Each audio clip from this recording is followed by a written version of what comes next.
Yeah, thanks, Tim, and I appreciate the opportunity to present to everyone today, and thank you for taking the time to join us. So today's presentation is really going to focus on a number of key developments that have occurred since my commencement on the 1st of August that I believe placed Magnis in a very strong position to take advantage of the opportunities presented by the global energy transition. So if we just move to the agenda on slide 3, I'm aware of that many of you who have joined today are familiar with Magnis and its journey. But for those of you who may not be as familiar with Magnis, I'll commence with a short overview of the company, including our vision, the assets and strategic investments we hold, our unique positioning in the market, and our focus on ESG.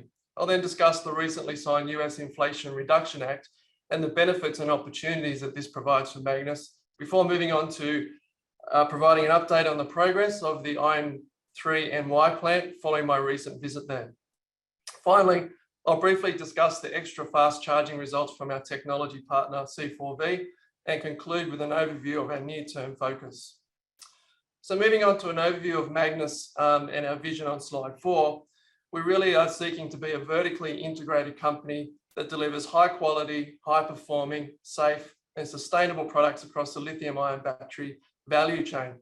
Our current areas of focus in this value chain are on the graphite and the anode material sector, the battery technology, and of course the cell manufacturing.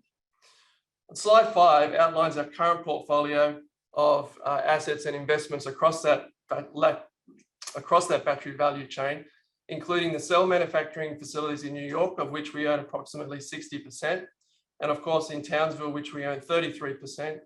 The investment in our battery technology partner C4V, which is around about 10% investment value, and of course our wholly owned 100% Nachu graphite project in Tanzania. So moving on to slide 6, Magnis really presents a unique investment opportunity in the Australian market, being the only ASX listed company with a lithium-ion battery manufacturing asset that has moved into production, utilizing a battery technology that doesn't use any nickel or cobalt. With some strong policy, social and regulatory tailwinds in key markets, an experienced and diverse board and management team, access to the unique battery technology IP, and ownership of the high quality critical mineral asset in Nachu, we're in a really strong position to capitalize on the growing global demand for electric vehicles and battery energy storage systems. An extremely important foundation of our business is our focus on ESG. And on slide 7, it really highlights where our focus is in meeting our sustainability commitments. In terms of the environment, we're really focused on producing some of the greenest and most sustainable products in the world. For example, our cell manufacturing plant in New York is predominantly powered by renewable energy, utilizes existing infrastructure. It also focuses on the other aspects of revitalizing the community and also minimizing waste and focused on recycling of a lot of the products that come out of the actual process. From a social perspective, we're committed to making a positive impact in the communities that we operate. And this is no better demonstrated by the work that we've been doing in Tanzania as part of the Nachu project to support improvements in housing, in education, and also in skills development. So we think this is a really important aspect of every project we do. And that includes the IM3NY project, which is very, very focused on the revitalization of that particular community following the exit of the IBM manufacturing some time ago. On the board side, we have a very experienced and diverse board who has really broad sector experience across many different industries, and they are really focused on ensuring that we have the best practice governance systems, controls, processes, and policies in place, as well as working with management to guide the long-term future strategy of the company. So with that as a brief overview and introduction to Magnis, I'd now like to discuss the recently signed US Inflation Reduction Act and the opportunities and benefits that provides for Magnis and its partners. This is a really important piece of legislation to accelerate decarbonisation and the overall energy transition and advance the manufacture of batteries and critical minerals in the US, but also many other forms of clean energy technologies. So the key section of the Act, which is of most relevance to Magnis, is what's called Section 45X. And this particular section focuses on the advanced manufacturing production tax credits across a range of different technologies. The most important section of this for Magnis is the battery cell tax credit, which is $35 per unit of capacity of each cell which is being provided under the Act. Now, if we translate that into our recently announced production target of 1 gigawatt hour by the end of 2023, that translates into a total tax credit of $35 million.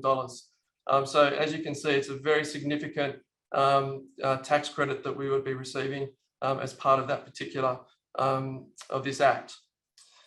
In addition to the direct tax credit that are provided to US manufacturers, there's many other aspects of the Act which really focus on the broader energy transition and the development of renewable energy sources such as wind and solar.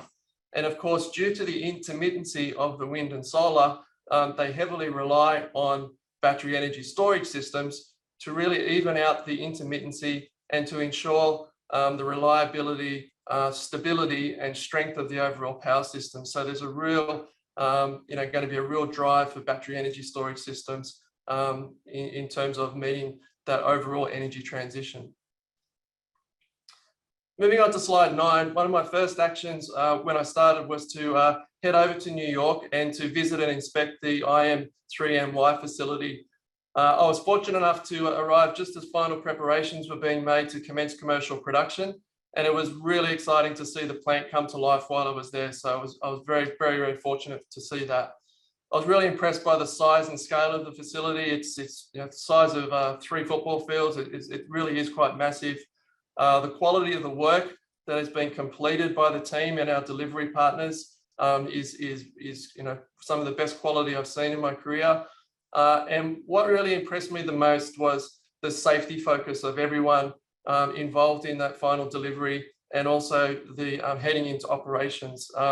These facilities, you really need to focus on safety of people. You're working with cathode materials, anode materials. You've got moving machinery, and the focus on safety of the team was something which I really took away as a positive from that particular trip. I'm looking forward to heading back over to the plant shortly to support the team continue with the production ramp up and really heading towards those first cells going out to customers in the near term, and also sitting down with them and working through the next stages of the scale up plan, which will ultimately head us towards 38 gigawatt hours by 2030. The next slide is really about our recent announcement regarding the results of the extra fast charging results, which has been carried out by our technology partner C4V. And what that really demonstrated was that there was only a 3% initial capacity loss, after more than 2,600 cycles of 20-minute charge and discharge. So these results are really promising and provide a real product differentiator to the market to address what is a key concern for many buyers in the EV market about the time of recharge to capacity. So we see this as a real positive for us moving forward. The test program is going to continue on and see what the results are for 3,000 cycles. And so that we're really looking forward to those results. And then we're going to actually expand the testing program into 10-minute charge discharge cycles and 6-minute charge discharge cycles as well. So we're really excited about this. We think this is a really important differentiator that really drives a lot of value for end customers and end users. So that's very exciting for us going forward. Moving on to the near-term focus for Magnis, it's really, from my perspective, about generating value through focused execution and continuing to de-risk our portfolio of assets. So for IM3 New York, it's really about focusing on production ramp up and getting those cells out to customers and focusing on finalizing those scale-up plans. IM3 continuing with their charging program and really focusing on product development going forward. Nachu, we're certainly focused on finalising the feasibility study, update to the feasibility study, and then really focus on moving into the financing stage of that and heading towards commencement of the mine. And then the Townsville project, we're continuing to hold discussions with a number of key stakeholders, to continue to progress and move that project forward. Tim, I think that's probably close to time, so happy to take any particular questions that may have been presented. Thanks a lot. There's lots of questions, David. There always is. There's a very loyal audience here. Yeah. Can you give us some more colour on production of the batteries? Have they been tested for quality and insurance? Yeah, so we've got a number of cells that are currently in testing.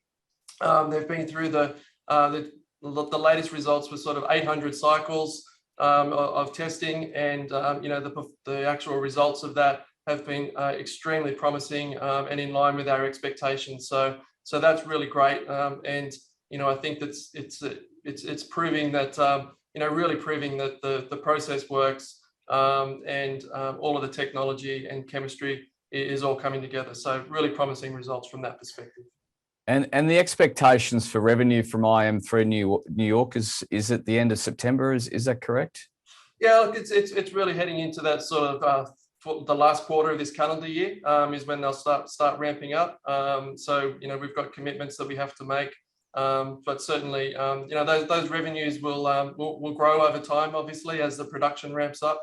But certainly in the fourth quarter calendar of this year, absolutely. And how is early production progressing? Given you're at the battery plant, you would have met with our analyst Di Brookman when she was there with you. Can you give us some colour on how production's looking? Yeah, it's an amazing process. It really is. The level of technology that's involved in manufacturing these particular cells and the quality control that really goes into the process is really quite amazing. And so the production process is really, there's always little tweaks to be made as you're kind of heading into that production. But the guys are working through those issues and making sure that the product quality remains high. So yeah, very, very happy with the production results at the moment. And is Magnis in the queue for government funding? Obviously, the Biden administration Inflation Act is ripe for someone like Magnis. Have you filed for some sort of grant application? Yeah, well, look, we've certainly been involved in making applications. It's been an ongoing and long process in engagement with the Department of Energy. We do feel very well positioned to be able to secure some of that funding. Hopefully we'll hear soon in the next sort of few months as to how our application is progressing. But we are certainly have a number of different avenues under those various programs for funding from the Department of Energy. And just on funding, can you give us a level, what sort of interest you're getting from an offtake agreement perspective? Is the phone running off the hook? How's that unfolding? I appreciate you can't tell us anything specifically. Yeah, we obviously can't name names or anything, but yeah, you're right. I think the recent announcement of commercial production, we've had a number of inbound inquiries from people wanting to find out more about the actual cell technology. What's our sort of capacity, availability, and that's from a range of different markets and customers that we're talking to. So really positive response from a demand perspective. And we're getting lots of questions in here, but they do centre around some core questions, which is Nachu. Where are we at with the feasibility? What's been the cause of the delay? When will that graphite end up in IM3 New York and the battery factory there? Yeah, it's a good question. Thank you. We've been kind of like everyone. We've been subject to some supply constraints on the resource side, just from an engineering perspective. Having come from that world previous to joining Magnis, I'm well aware of the acute shortages in some of those resources. So that slowed us down slightly, not too much, but it did slow us down. We are in the midst of finalising all aspects of that feasibility study right now. So we do expect that will be released very soon. So that's where we're at with that particular one. In terms of where we're heading and production of graphite, look, we've got a financing process to go through. That'll take some time in the current environment, and then we've got effectively a 2-year development program to get the mine up and running into operation. So financing first, get all the funding in place and locked away, and then into delivery phases. So there's still a bit of time before we get into that.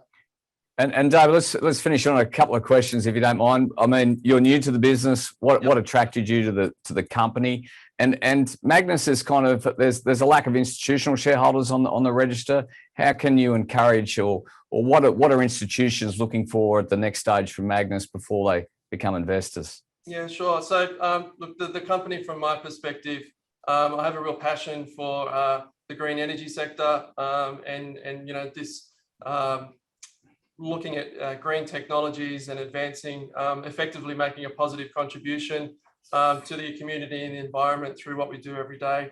I've thought that Magnis had built a great platform of assets and investments across the value chain within that space, and it was a really, from my perspective, a great opportunity to take a company from where it is and achieve some significant growth over the next 5 years in this sector. So that was a real attraction from my perspective.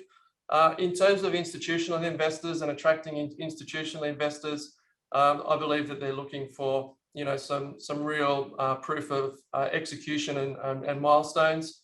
Seeing some revenues coming through. So we're really focused on that at the moment. And I think they'll see the story. I think we're in the right space that people are looking to invest in.